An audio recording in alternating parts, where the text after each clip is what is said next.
அனைவருக்கும் வணக்கம். இன்றைய செய்தி நாளை வரலாறு என்ற தலைப்புல தினந்தோறும் முரசொலி நாளிதழ வர செய்தியை என்னோட யூடியூப் சேனல்ல பதிவு பண்ணிட்டு வரேன். அதன் தொடர்ச்சியாக இன்று செப்டம்பர் 8, 2020 செவ்வாய்க்கிழமை முரசொலி நாளிதழ என்ன செய்தி வந்திருக்குன்னு இப்ப பார்க்கலாம். கழகத்தின் கொள்கை கீதம் பாடுவோம், காணொலியில் கூடுவோம் என நம் உயிருடன் கலந்திருக்கும் தலைவர் கலைஞர் அவர்களின் அன்பு உடன்பிறப்புகளுக்கு கழக தலைவர் மு.க.ஸ்டாலின் அவர்கள் ஒரு மடல் எழுதியிருக்காரு. அதாவது முப்பெரும் விழா, செப்டம்பர் ஆண்டுதோறும் நடைபெறும் முப்பெரும் விழா என்பது நம்முடைய பகுத்தறிவு பாலம் தந்தை பெரியார் அவருடைய பிறந்தநாள், பேரறிஞர் அண்ணா அவருடைய பிறந்தநாள், திராவிட முன்னேற்ற கழகம் தோற்றுவிக்கப்பட்ட நாள். இந்த 3 விழாக்களையும் தான் நாம் வருடந்தோறும் முப்பெரும் விழாவாக கொண்டாடுகிறோம். இந்த முப்பெரும் விழா என்பது ஒவ்வொரு வருடமும் அண்ணா அறிவாலயத்திலே கழகத்தின் தோழர்கள் அனைவரையும் கழக தலைவர் மு.க.ஸ்டாலின் அவர்கள் சந்திப்பார். ஆனா இந்த கொரோனா காலத்துல அவரால் சந்திக்க முடியல. ஆனா அவர் காணொலி காட்சியின் வாயிலாக அனைத்து கழக நிர்வாகிகளையும் கடந்த மார்ச் மாதத்துல சந்திச்சு வர நம்ம எல்லாருக்கும் தெரியும். இப்ப கொரோனா காலத்தால நம்முடைய முப்பெரும் விழாவை கூட்ட முடியல. ஆனா அந்த காணொலி காட்சியின் வாயிலாக நடத்த போறாரு. நம்முடைய கழகத்திற்கு பொதுச் செயலாளராகவும் அண்ணன் துரைமுருகன் அவர்களும், கழகத்தின் பொருளாளராக அண்ணன் டி.ஆர். பாலு அவர்களும் விண்ணப்பிச்சிருக்க இந்த நேரத்துல பொதுக்குழு உறுப்பினருடைய ஒருமித்த கருத்தோட அவர்களுடைய பொறுப்பை நியமிக்கப்படணும். அது இல்லாம பொதுக்குழுல பல்வேறு தீர்மானம் நிறைவேற்றணும்னு சொல்லிட்டு கழக தலைவர் கழக உடன்பிறப்புகளுக்கு ஒரு அன்பான மடலை எழுதியிருக்காரு. நீட் தேர்வை ரத்து செய்யவும் ஆன்லைன் வகுப்புகளை முறைப்படுத்தவும் வலியுறுத்தி இன்று கழக இளைஞரணி மற்றும் மாணவர்கள் சார்பாக ஆர்ப்பாட்டம் நடைபெறுகிறது.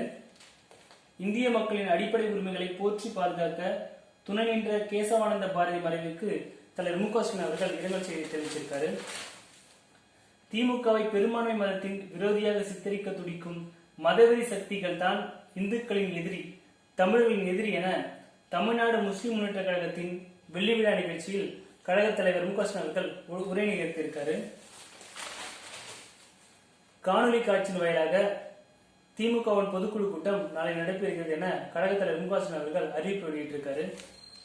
எடப்பாடி பழனிசாமி போல் விவசாயி என சொல்லிக் கொண்டு பிரதமர் பெயரிலான நிதியில் அதிமுக அரசு பல கோடி ஊழல் செய்துள்ளதாக கழக தலைவர் மு.க.ஸ்டாலின் அவர்கள் குற்றம் சாட்டுறாரு. ஏழை மக்களின் கைகளில் பணம் கிடைக்க செய்ய வேண்டும் என முன்னாள் மத்திய அமைச்சர் ப. சிதம்பரம் வலியுறுத்தியிருக்காரு.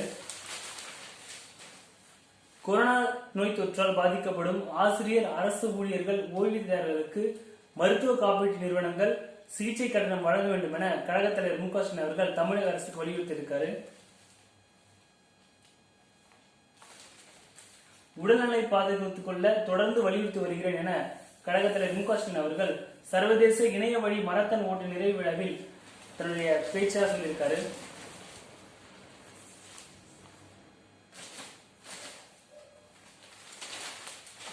இன்னைக்கு பல்வேறு மாவட்ட கழக செயலாளர்கள் நம்முடைய கழக பொதுக்குழு கூட்டம் நடைபெறுவது, அந்தந்த மாவட்டத்தில் எந்த இடம்னு சொல்லிட்டு அவருடைய அறிக்கையை வெளியிட்டு இருக்காங்க.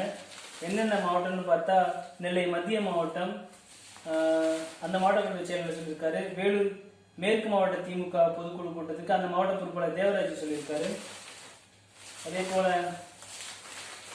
பல்வேறு மாவட்டங்கள், திருப்பூர் தெற்கு மாவட்டம், கன்னியாகுமரி மேற்கு மாவட்டம், சேலம் மத்திய மாவட்டம், கிருஷ்ணகிரி கிழக்கு மாவட்டம், கடலூர் கிழக்கு மாவட்டத்துக்கு அந்தந்த மாவட்ட செயலாளர்கள் அறிவிப்பு வெளியிட்டிருக்காங்க. அப்புறம் கர்நாடக மாநில பொதுக்குழு உறுப்பினர்கள் கள்ளக்குறிச்சி வடக்கு மாவட்டம், கன்னியாகுமரி கிழக்கு மாவட்டம். இன்னைக்கு முரசொலி சில நினைவலைகள் தொடர்ந்து 27 நாளாக தொடர் கட்டுரை. இன்னைக்கு மொத்தம் முரசொலி 16 பக்கம். இன்னொரு முரசொலி முடியுது. நாளைக்கு முரசொலி என்ன வருதுன்னு நாளைக்கு பார்க்கலாம். நன்றி, வணக்கம்.